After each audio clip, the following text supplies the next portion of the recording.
안녕하십니까? 오늘은 한민족의 건국 설화와 그 시대의 문화를 보여주는 우표를 살펴보도록 하겠습니다. 대한민국 우정사업본부는 우리 문화 정체성 바로 세우기를 위해 시대별 건국 이야기와 문화유산을 우표로 발행했습니다. 어떤 내용이 있는지 알아보겠습니다.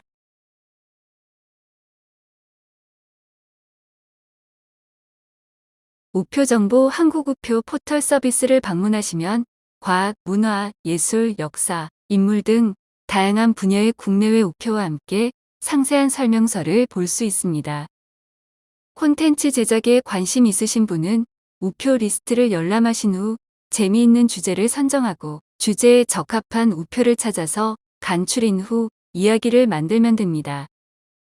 한국 우표만 가지고도 100편 이상의 이야기를 만들 수 있습니다. 세계 우표를 이용하면 세계의 다양한 변천사 이야기를 구상하고 제작할 수 있습니다. 자신의 전공과 취미, 그리고 흥미와 관심 있는 분야의 우표를 찾아보시기 바랍니다.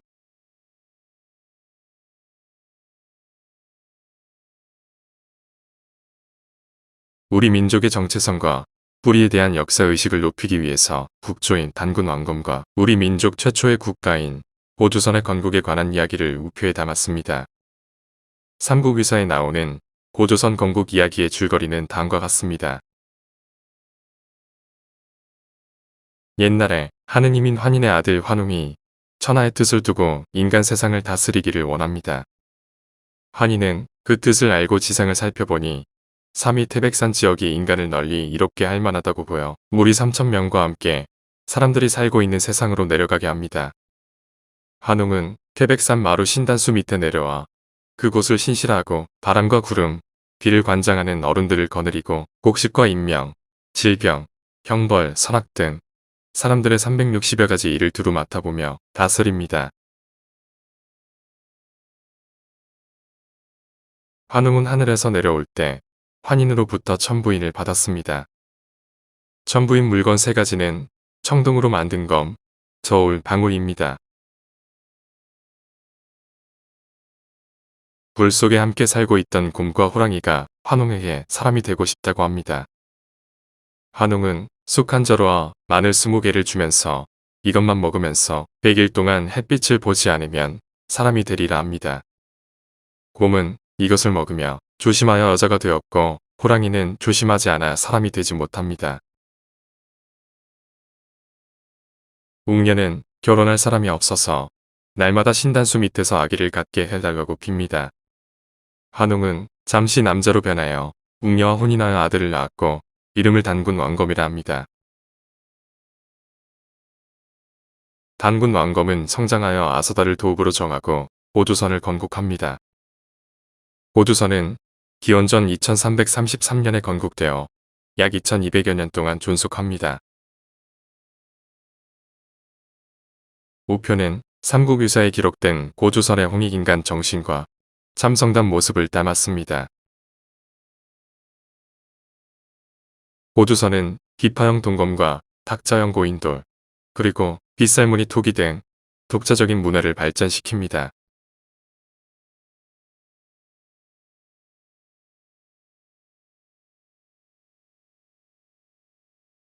삼국유사에 나오는 부여의 금화왕 이야기 줄거리는 다음과 같습니다. 북부여의 왕인 헤브루의 신하 아람불 꿈에 천재가 나타나서 앞으로 내 자손으로 하여금 이곳에 나라를 세우려고 하니 너는 다른 곳으로 가거라. 동해 바닷가에 가서번이라는 곳이 있는데 땅이 기름지니 도읍을 세울 만하다라고 합니다. 꿈에서 깨어난 아람불은 왕에게 도읍을 그곳으로 옮기도록 권합니다. 서기전 59년 북부여왕 헤브루는 나라를 동쪽으로 옮겨 지금의 길림성 북부 부여현 지역에 자리 잡고 나라 이름을 동부여라고 정합니다. 헤브루는 늙도록 자식이 없어서 산천에 기도하며 아들 낳기를 바랐는데 이때 그가 타고 가던 말이 본연에 이르러 큰 돌을 마주보며 눈물을 흘립니다.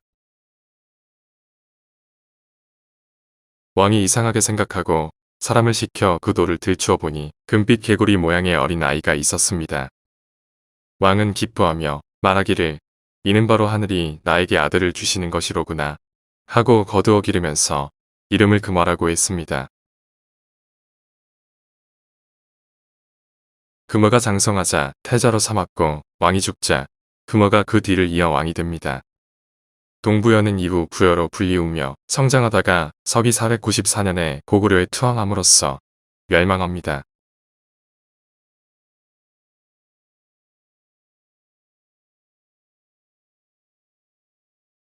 고구려 주몽 이야기는 삼국사기와 삼국유서를 참고하면 다음과 같이 정리됩니다.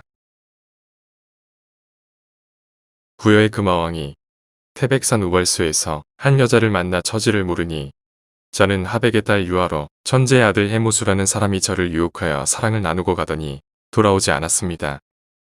부모님은 제가 중매도 없이 혼인한 것을 꼬집고는 우발수에 귀양살이 하게 했습니다. 라고 대답합니다. 금화왕이 유아를 방 안에 가두었더니 햇빛이 그녀를 따라 비춥니다. 유아 부인은 태기가 있어 알 하나를 낳았습니다. 금화왕이 알을 버렸으나 짐승들이 보호합니다. 금화왕은 차마 알을 깨뜨릴 수 없어서 유아에게 돌려주었고 천으로 싸서 따뜻한 곳에 두었더니 한 사내 아이가 껍질을 깨고 나옵니다.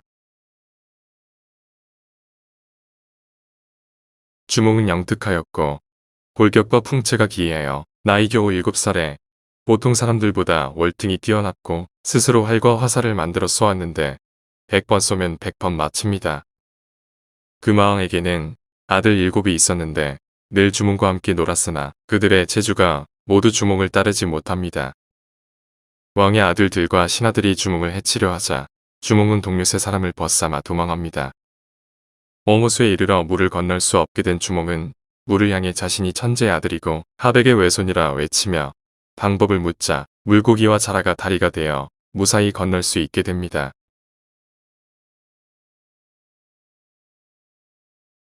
이후 주몽은 그를 따르는 사람들과 함께 졸본천에 이릅니다.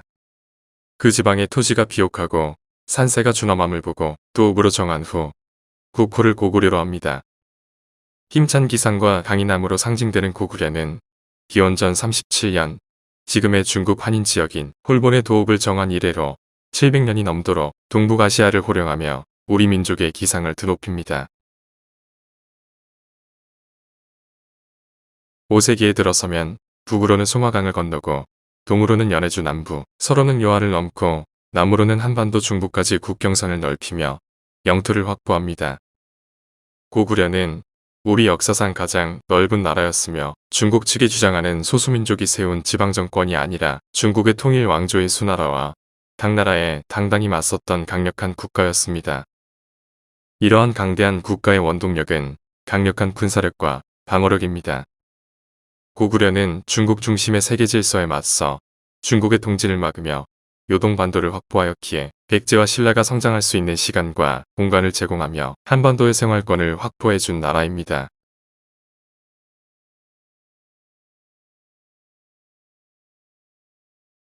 첫 번째, 고구려 시리즈 우표입니다.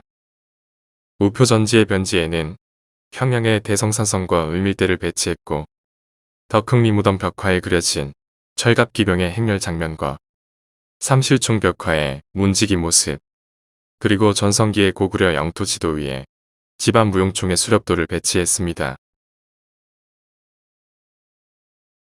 우표는 고구려의 첫 도읍지였던 환인의 오녀선성과 중국 요동 벌판에 위치한 백암성입니다. 그리고 집안 삼실총 벽화에 그려진 기마전의 장면을 함께 배치했습니다. 우표는 집안 지역의 말구무덤 고분 벽화에 그려진 개마무사의 모습과 3개의 잎사귀로 장식된 둥근 고리자루 칼인 삼엽한두대도를 함께 배치했습니다. 고구려는 말을 탄 기마병이 군사력의 핵심입니다.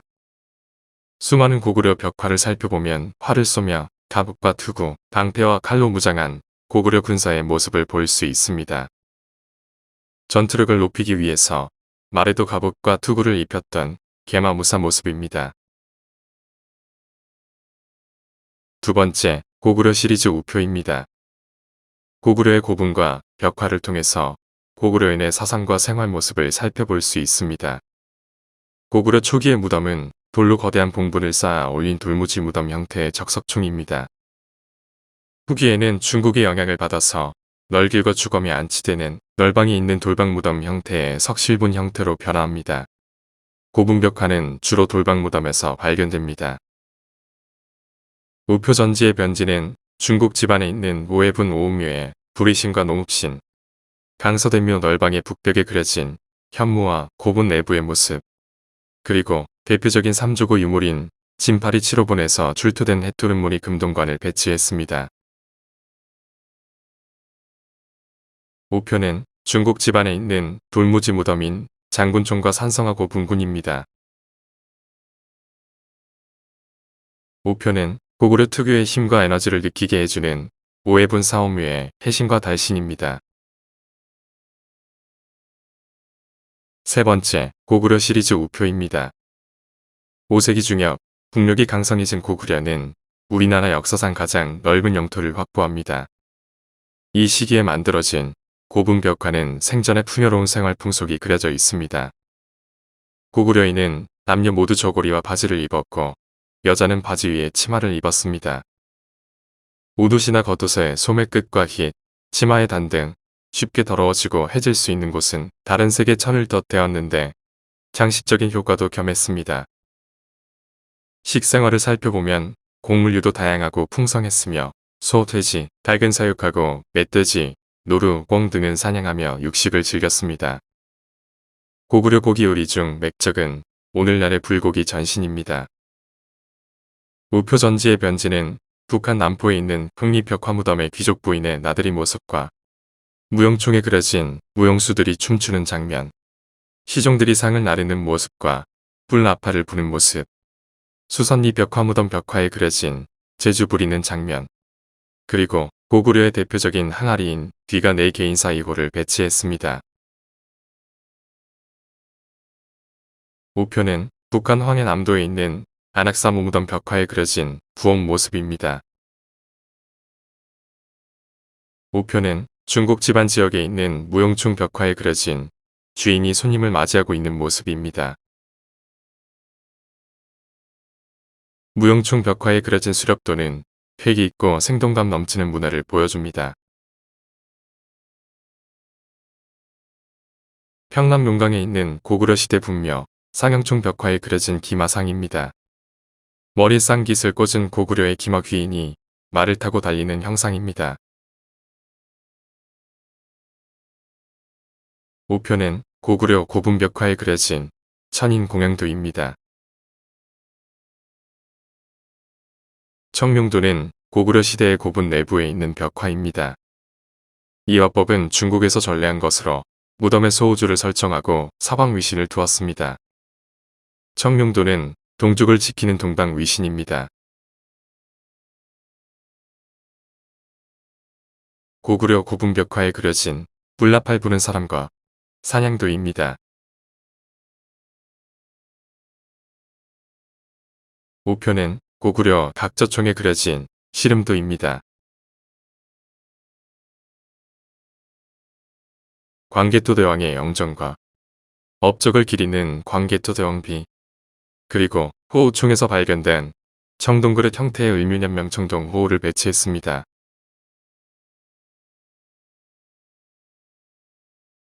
중국 정부는 고구려사 편입 시도를 목적으로 고구려 문화유적 기념표 발행하고 있습니다.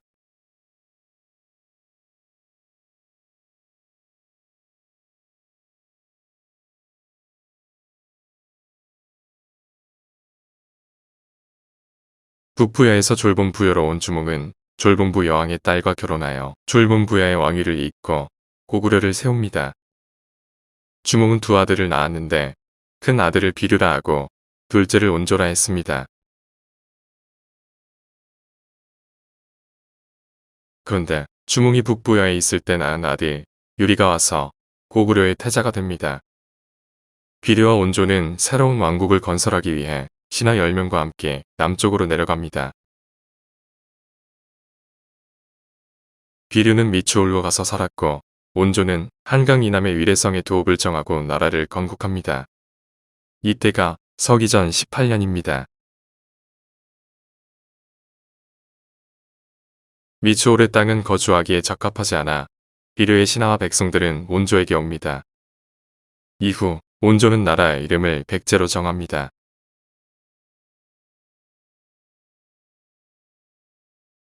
서기전 18년에 세워진 백제는 한강 유역을 중심으로 발전하며 해상 왕국을 건설합니다. 지리적 특성을 이용하여 중국의 새로운 문물을 받아 이를 백제 고유의 문화로 발전시킨 후 일본에 전수하는 등 주변 국가도 활발하게 해로를 이용하여 교류하면서 선박 제조 기술과 선박 운항 능력을 이용하여 고대 동아시아 문명 교류의 중심지가 됩니다. 백제는 비록 군사 강국, 영토 대국은 아니었지만 세련되고 수준 높은 문화를 통해 문화 강국을 이루어냅니다. 백제의 고유한 문화와 종교, 예술미를 보여주는 백제 역사 유적 지구는 2015년 유네스코 세계유산으로 등재됩니다. 백제 역사 유적 지구는 백제의 도읍들과 연관된 백제 후기의 유적으로 충청남도 공주시와 부여군, 전라북도 익산시에 분포하는 8곳의 유적을 포함합니다. 공주에는 외부 침입을 막는 방어 거점이자 전략적 요충지였던 웅진시대의 왕성인 공산성과 무령왕릉을 포함한 웅진시대 왕과 왕족의 무덤들로 구성된 송산리 고분군이 있습니다. 부여에는 사비시대 왕궁지인 관북리 유적과 왕궁의 배후 산성이자 후원인 부서산성, 고대 동아시아 평지 가람 건축의 원류를 보여주는 정림사시, 도성 밖에 위치한 사비시대 왕릉군인 능산리 고분군, 사비도성을 둘러싼 외곽성인 나성이 포함됩니다. 익산에는 고대 동아시아 왕궁 구조의 모범을 보여주는 왕궁리 유적, 찬란했던 백제 건축 기술로 완성한 고대 동아시아 최대 규모의 사찰터인 미륵사지가 있습니다. 백제는 중국과 문물을 교류하며 일본의 문화를 전파하는 등 대외적으로 활발한 문화 교류를 펼쳤습니다. 백제는 무령왕릉이 말해주듯이 우아하고 세련된 문화를 꽃피웠습니다.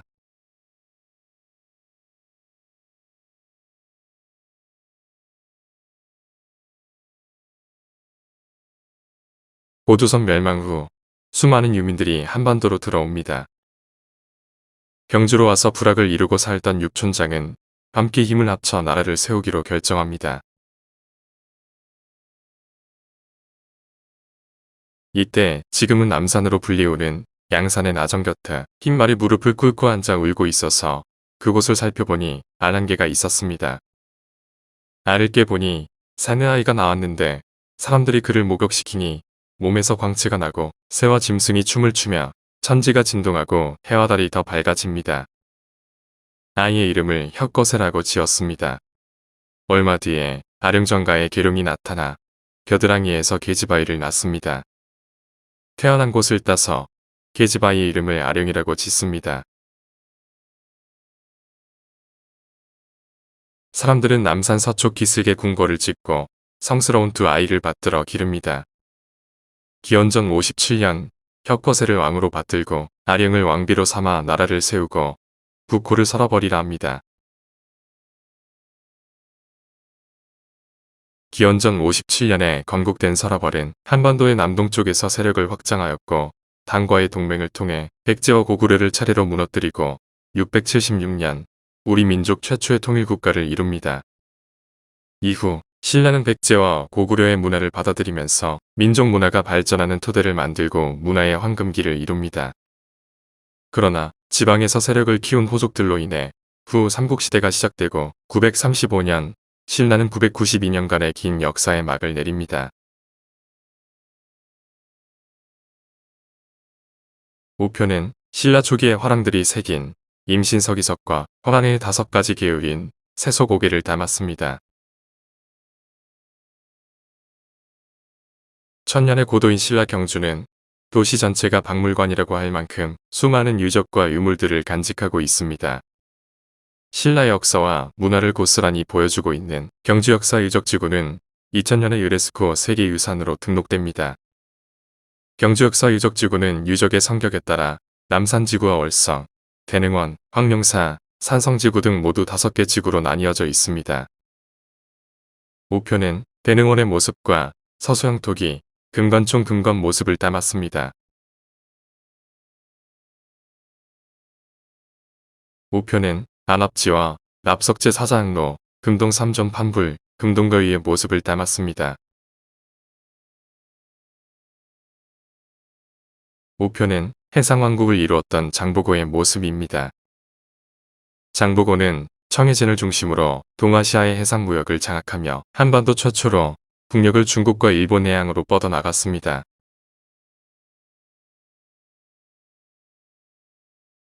한국의 전통 무용인 처형물은 궁중 연례에서 나쁜 기운을 몰아내고 평온을 기원하기 위함이며 음력 섣달 금날, 악귀를 쫓는 의식인 나래에서 복을 구할 때 추는 춤입니다. 동해 용왕의 아들이자 사람 형상을 한 처형이 노래를 부르고 춤을 추어 천연도를 옮기는 역신으로부터 백성들을 구해냈다는 한국 설화를 바탕으로 합니다. 처형무는 호방하고 활기찬 춤으로써 다양한 형식과 박자의 반주음악, 간간히 삽입되는 다채롭고 서정적인 노래에 춤을 추는 것이 특징입니다. 우표전지의 변지에는 금궤도의 청목산수에 악귀를 쫓는 복숭아 7개를 넣어 평안한 세상을 표현했습니다. 팔을 들고 흔들며 추는 수양수무 동작입니다. 처형무는 동서남북과 중앙 등 5방을 상징하는 흰색과 파란색, 검은색, 붉은색, 노란색의 5색 의상을 입은 무용수 5명이 추는 춤입니다. 산작화무 동작입니다. 사모 위에는 보란, 두송이, 복숭아 가지, 복숭아 열매 7개를 꽂는데 이는 길상조합이며 악귀를 몰아내고 상서로운 기운을 맞이하는 벽사진경을 의미합니다.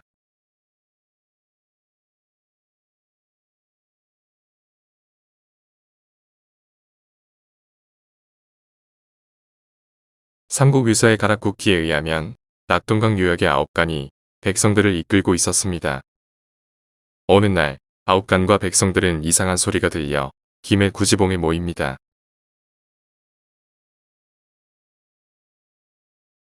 이곳에서 신의 계시를 받은 사람들은 흙을 파헤치며 거부가 머리를 내밀어라. 내밀지 않으면 구워 먹으리라 라는 구지가를 부르며 춤을 춥니다.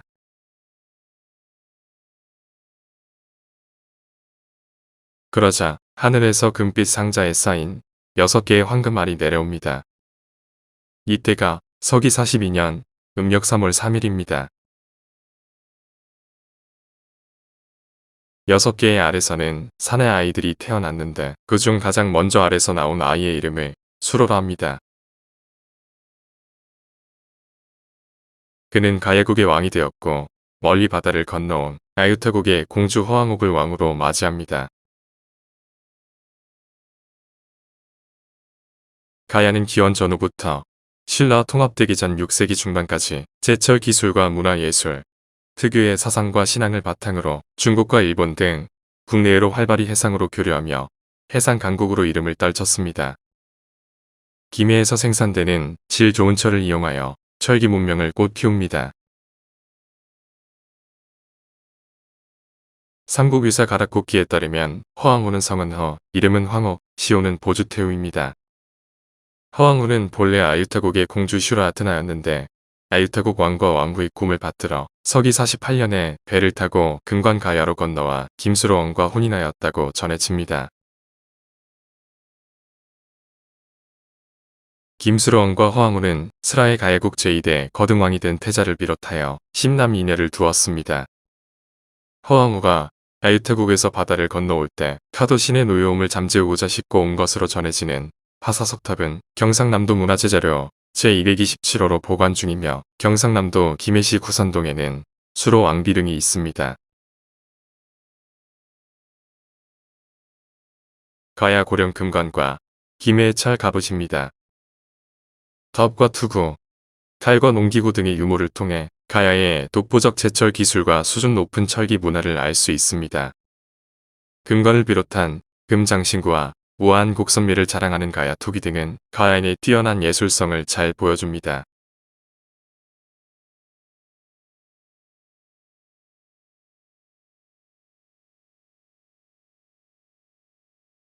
고구려가 멸망한 668년 이후 당나라는 많은 고구려 유민을 당나라에 강제로 이주시켰고 이때 대조영도 유민들과 함께 당나라로 끌려갑니다. 696년 거란족이 반란을 일으키자 당나라의 억압을 받던 대조영은 고구려 유민들을 규합하여 당나라에 대항합니다. 대조영은 요하를 건너 추격해온 당나라 군대를 천물령에서 크게 무찌릅니다. 대조영은 고구려 유민과 말갈족을 규합하여 698년 동모산에 성을 쌓고 발해국을 세웁니다. 발해는 용맹스러운 기질로 지금의 중국의 만주 지역과 러시아의 연해주, 북한의 대부분 지역에 걸치는 대제국을 이루며 광활한 영토를 확보합니다. 고구려를 계승한 발해는 고구려의 전통과 문화를 바탕으로 당나라의 문물을 받아들이며 찬란한 역사와 문화를 이루어 바다 동쪽에 융성한 나라라는 뜻의 해동성국이라 불리기도 했습니다. 698년에 건국된 후 230년 가까이 신라와 남북국을 이루었으나 926년 거란족의 침략으로 멸망합니다. 지금도 발해의 유물들은 여러 곳에 남아 있습니다.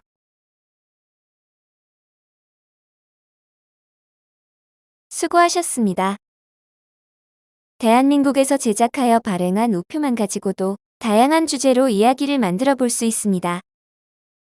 세계의 여러 나라 우표를 이용한다면 보다 다양하고 재미있는 주제로 세계의 여러 가지 변천사 이야기를 구상하고 제작할 수 있을 것입니다. 이야기 만들기에 관심 있으신 분은 우표정보 한국 우표 포털 서비스를 방문하여 자신의 전공과 취미 또는 흥미있고 관심 있는 분야의 우표를 찾아보시면 재미있는 글쓰기 소재를 발견하실 수 있습니다. 중국은 고구려는 중국 변방의 소수민족 정권이라고 주장하며 고구려 역사와 문화를 찬탈하는 동북 공정을 통해 고구려 역사 분쟁을 일으키고 있습니다. 외국어를 잘하시는 분은 대한민국에서 발행한 우표와 설명서를 번역하여 널리 알려주시기 바랍니다. 감사합니다.